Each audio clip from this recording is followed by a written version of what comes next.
Welcome to the Press Box. I'm your host, Cee Will, your #1 sports information platform.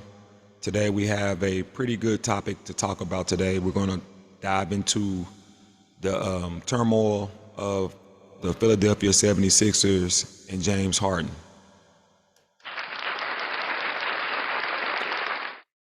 Yeah, we saw James Harden demand to be traded earlier this summer and having issues with the Philadelphia 76ers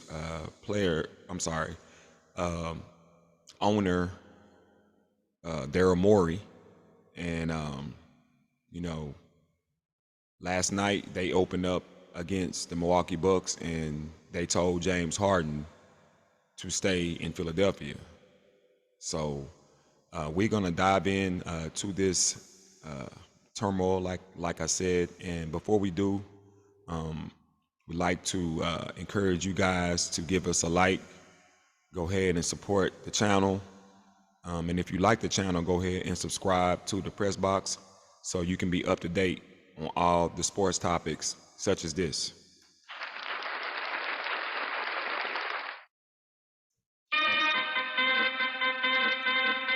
Okay, so we're going to take a look at this clip from inside of the NBA last night. The guys, Shaq, Ernie Johnson, Kenny Smith, and Charles were all discussing this situation going on in Philadelphia. So without further ado, be traded to the Clippers, who has called President of Basketball Operations Daryl Morey a liar and is not with the team in Milwaukee.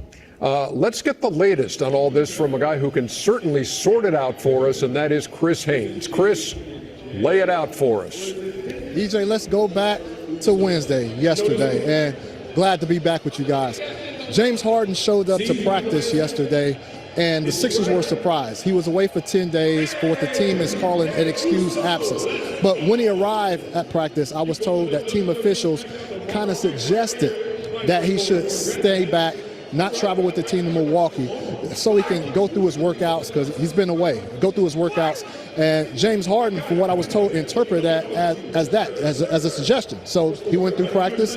Then he ended up showing up at the airport to board the flight with his teammates, and he was stopped by a security official who told him he wasn't permitted to get on board. From there, Elton Brand, general manager for the Sixers, and head coach Nick Nurse approached James Harden and told him, listen, we need you to stay back. We have the resources. We need to track your progress. We need to track your measurables and your speed levels because you've been away for so long. And we have all the resources back at the facility. And James was not happy about that. He wanted to get back, reacclimated with his teammates. He wanted to be here with this guy. He's really close, and he works out with Coach Rico Hines, the assistant coach of the Sixers, and Rico is on the trip here. And so he felt it would be better served if he's with the team. And so he is not here. He left the airport yesterday without further incident. I can tell you he did go to the facility today and got his work in. But there's another wrinkle to this. The NBA is kind of weighing in. This is from Mike Bass of the NBA. He says, we're looking into the facts around James Harden's availability tonight to determine whether an approved reason exists for his lack of participation. And we all know with the new guidelines for star players that, usually if a star player is hurt for whatever reason, he still has to show up at the arena to be present and visible for fans. But from what I'm told, James Harden is not hurt. So I don't know what the Sixers are going to tell the NBA. I know they've reached out to both sides to this point. And so we'll have further developments probably in the next coming days on what results from that investigation. I guess hurt feelings don't count as part of an injury or something like that. And here's my next question. How long can the Sixers let this go before they do something? That's the million-dollar question, EJ. We know Daryl Morey, who, that's the president of basketball operations. That's who James Harden has an issue with. We know he's going to wait until the very last opportunity to where he feels like he can get the value that he is seeking in return. And so I don't know how long he's willing to go this route. I know James Harden, we know James Harden, he's going to say what's on his mind. He's going to do what he feels in the best interest of him. But, he wants to be out there. He wants to be out there. He wants to get back reacclimated. What I can say is I spoke with Joel Embiid, and this is a star player who rival teams are monitoring to see where he's at, where his head is at. So I asked him about the situation, and he said, look, I'm here to try to guide and lead the guys that we have available right now. He said, because ultimately I want to win. I want to do what's best for the organization, and I hope that we can get in a good situation of where we can compete at a championship level. And I say, okay now, but specifically as it pertains to James Harden, where are you at with that? And he responded that we are a better team with James Harden. So hopefully things can be resolved. He said, but I don't know the future. So we'll stop it right there. So my response to Chris Haynes' interview reporting what happened, the incident that happened before last night's game, I see a lot of red flags and I see a lot of mess that the Philadelphia 76ers are spewing at James. The fact that they said that he couldn't travel with the team is kind of personal. They try to justify it by saying that they wanted him to stay at home and work out and make sure that he's ready. That's what Elton Brand, general manager, and the coach and all the security people that stopped him from getting on the plane, they was telling him these excuses so he wouldn't come. But if he was really with the team, like in good graces, I mean, why couldn't he travel? Even if he didn't play, if he's a part of the team, why come they didn't let him travel? I mean, for instance, Bradley Beal and Devin Booker were hurt, but they didn't. I mean, they traveled with the team. They were in LA last night. So that tells me that Philadelphia isn't trying to resolve the issue no time soon. So I guess my confusion and question is why didn't you just trade him? He only has 1 year left on his contract. And usually, typically, when players are in their last year, that makes them much easier to move. Because most teams know that they are not going to be saddled with a long-term commitment, with the guy that, is being traded. So it doesn't make sense. Like, if you're trying to punish him, you might as well go on and trade him. I think that this is not good for the team. Keeping all this ammunition, going. It's like fighting fire with fire. And we all know that James Harden is not going to stop. I mean, so I just feel like on both sides, it was a lot of unprofessionalism. And right now, it seems like it's spewed out of control. So it'll be interesting to see what the 76ers do moving forward with that James Harden situation. So we're going to take a look at what Kenny, Charles, Shaq, and Ernie had to say about the Chris Haynes interview.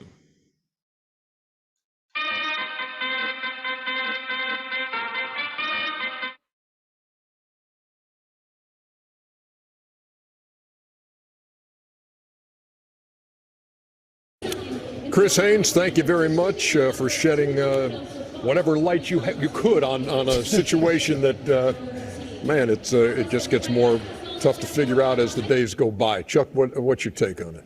It's not tough to figure out. James Harden can't come back to Philly. Them fans ain't going to have it. The fans ain't going to have it. He can't treat the city of Philadelphia like that and they're going to forgive and forget. I said the same thing with Ben Simmons when they were trying like, we want Ben Simmons back. I'm like, we're not going to take him back. I'm just asking, what did James Harden do to the fans?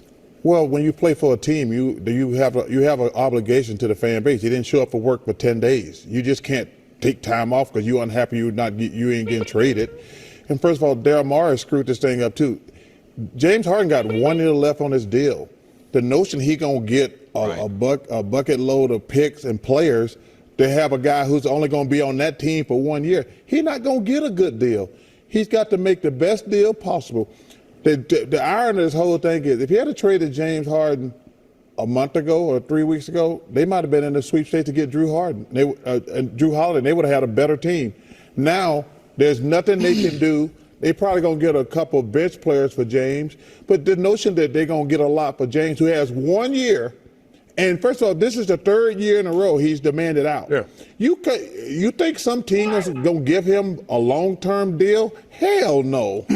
I've probably been in this position more than anyone. Yeah. And as a player, what you must have, and it's an unwritten law, you must have a certain level of professionalism, right? So you and the organization are having problems, the professionalism kicks in. Ernie, you're my agent, they don't want me to more handle it. You don't get on social media and say he's a liar, you don't do this, you don't do that. And it should be handled professionally by both sides. It wasn't handled professionally. He came back, he's been unprofessional, it's affecting the team. Now, if you're a top name player and a star player, you never want to do anything to affect the team. It's definitely affecting the team. I would have liked to see more professionalism. Look, I've had a problem with the organization. I say Perry Rogers, Mike Parrish, Mitch Kupchak don't want me no more. I would like to go to Miami, handle it. I may say 1 or 2 things, but I'm not going to affect the team. So, I don't know what's going on. I think it's affecting the team at this point before you play. Because if I'm Joel Embiid, we failed the last couple of years. The time is now, and we don't need no chitter chatter. We don't need no nonsense. We want to start the season on a good note. We want everybody healthy. This is our chance. Milwaukee just got stronger. All these other teams just got stronger. So believe it or not, Joel's chance of winning the championship has just diminished by a little. A lot. Yeah. Unfortunately, I would say that there is no right answer, or there was no right source or whose fault it is. I wouldn't say that it's a totality of James Harden. I wouldn't say it's a totality of Daryl Morey, but they definitely added fuel to each other's fire, which leads to Shaq's point about professionalism. No one yet in this circumstance has ever said I'm gonna bring out a fire extinguisher and gonna just calm it just a little bit. Like guy shows up yesterday, like to make a bigger deal out of it by not allowing him to get on the plane. I'm not putting a fire extinguisher on it. Thanks. I'm making it bigger than it is. That's because if he comes to the plane, he sits on the bench. So what? They're not concerned about him being in shape. So don't give us the. Wait, you think they're not concerned about him being in shape? Okay. So you put a fire. That's adding fuel to the fire. So you think he can just skip practice for 10 days and show up and we can go to the first game? You could go to the first game because you're still part of the team and we're still paying you. Wait. He hasn't been part of the team for 10 days. Right, but you excuse the absence. They said that after the fact. They excuse the absence. They saying what it is. So if you excuse the absence, you're not concerned about him being in shape. Well, we know he works out. And now you're saying we want you to ramp up and get ready for the season. But we also know, and just like James, but you're not buying that. I'm not buying it because I also know that Rico Hines is the best. That's why he's been Philadelphia. He has been the best individual trainer in basketball for NBA players the last 5 years. Ask Pascal Siakam and all of the Toronto Raptors where he started working those guys out in L.A. That guy is not there. If you say, Rico, you stay with him, then I'm like, I believe it. But that's a good point. No one put a fire extinguisher on. Why would you not have the trainer there with him? So James might not show up next now because it's just a continuation. Well, I actually disagree with you. It's a continuation. The Sixers, they don't know what to do. I'm watching TV because I'm living in Philly. They got Nick Nurse on TV looking like an idiot. What has Daryl Morey addressed? Daryl Morey hasn't said a word. Thank you. So has he put a fire extinguisher on it? Well, that's not. You're the president of the team. No. Daryl Morey is a good person. He couldn't bring a fire extinguisher because James didn't show up. When the guy calls you a liar in public, you have to either trade him or address that issue. He hasn't said anything. But then James could have came practice and been professional to pick it back. And that's my point. But he didn't show up. No fire extinguisher. Well, listen, if you can, listen, I just disagree with you. You just cannot show up for work because you pissed off. Interesting way for Nick Nurse to begin his. I saw him on TV and he's like. So yeah, the guys, the Hall of Famers, gave their take, and I think all of them have a sense of rightness in what they're saying. But I agree more with what Kenny was saying as far as Philadelphia could have resolved this situation way before now, and they're just letting it go on. So now we know how James Harden is. We know how he was in Houston. He's a diva, and he don't care about keeping stuff going. So, like I said, it'd be interesting to see exactly how Philadelphia moves on from this point. So that was my podcast show for the day. I just wanted to dive into this situation that's been kind of brewing over the last, 4 or 5 months since the season ended last year. And I want to get your thoughts. I want to get your opinions on what do you think? Do you think that James Harden is in the right, or do you think that Philadelphia is in the right? Was Philadelphia right to keep him at home in Philadelphia and not let him travel to the game? Does that help situations? I think there's a lot of wrong, or enough wrong, to spread around on both sides. But I want to know what you think. So, before you guys, give your opinions, go ahead and again, give us a like on the channel, and go ahead and subscribe to the Press Box 247 so you can catch all the latest information as we release it. So as we conclude the show, I want to thank you guys for your viewership. You guys are starting to really, really, really turn up the viewership and starting to watch us, and we greatly appreciate that. And hope that you continue to find interest in our topics and continue to check us out. So without further ado, here's the theme song as we rock out. Okay, so again, my name is Cee Will, saying so long for the Press Box. Till the next time. Peace.